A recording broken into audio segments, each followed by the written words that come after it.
God did not turn his back on Jesus when he was on the cross. Hey everyone, I'm Matthew Vandross with Founded in Truth Fellowship. We are a Saturday church that loves Jesus, whom we call Yeshua, and we love being a part of a community devoted to orbiting him.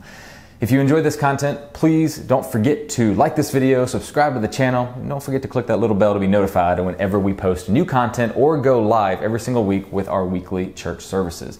Also, feel free to comment below if you enjoyed this video or if you have any questions. We would love to hear from you. Now, Good Friday, as most call it, is a day memorialized in Christian history as the day when we stop and meditate on what it felt like for the disciples, for Mary and others that stood at the foot of the cross. Imagine being there in that moment. The King is dead. And when we think about the day that Jesus died on the cross, we memorialize that day as the darkest day in history, when Jesus was nailed to a Roman cross, lifted up, and mockingly called King. This was the day when the sins of the world were nailed to the execution post through Yeshua.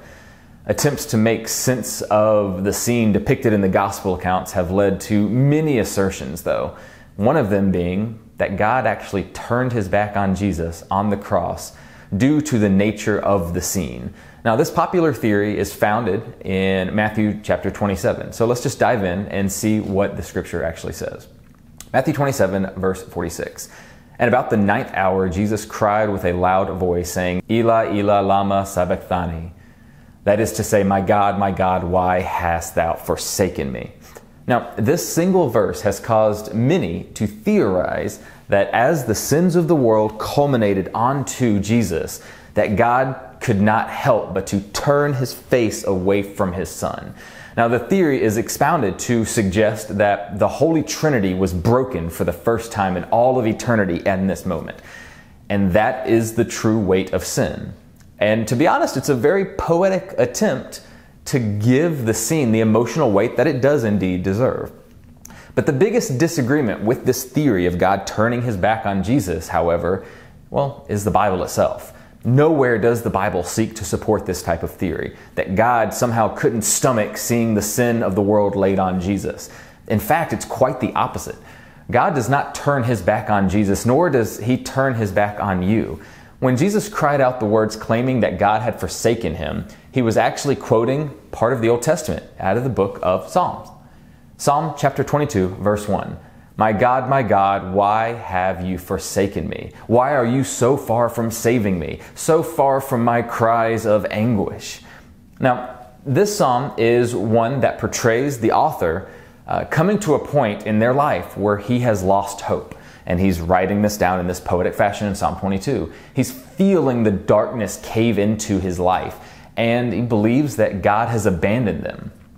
The psalm also contains messianic themes that seem to also paint a picture of the future crucifixion scene in a prophetic fashion.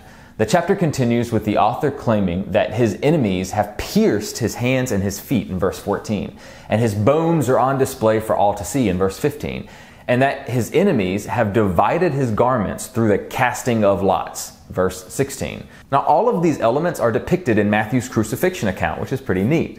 When Jesus cries out that God has forsaken him, it isn't because God couldn't stomach the scene. Jesus cries out this verse to remind his disciples and us of Psalm 22. As I mentioned, Psalm 22 is a psalm depicting a time of hopelessness, where one feels so far from God's grace and mercy that it is as if God has forsaken them. It depicts someone who is experiencing violence and despair as they cry out in prayer to God. Imagine not only what Jesus was going through on the cross, but imagine also the uncertainty displayed in the lives of his closest followers, seeing him being brutally killed. Then, Psalm 22 concludes with showing that our God actually never left the side of the author of the psalm during his tribulation. Psalm 22, 24. For he has not despised or scorned me, the suffering of the afflicted one. He has not hidden his face from him, but has listened to his cry for help. No, God did not hide his face from Jesus while he was on the cross. I think that is why Jesus quoted this psalm. He wanted all standing there that day to understand that despite what the world looks like, despite how much darkness there is, despite having absolutely no reason to have hope, God is still there. God is still working. God has not turned his back on you.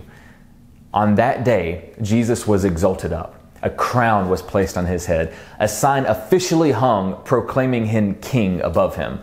The world thought that this was a mockery. But in that moment, he was exalted up and the cross became his throne.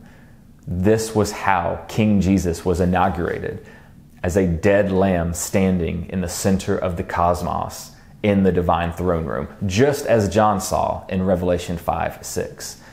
The day Jesus was crucified is a day that traditionally memorializes that day when Jesus was exalted up on the cross.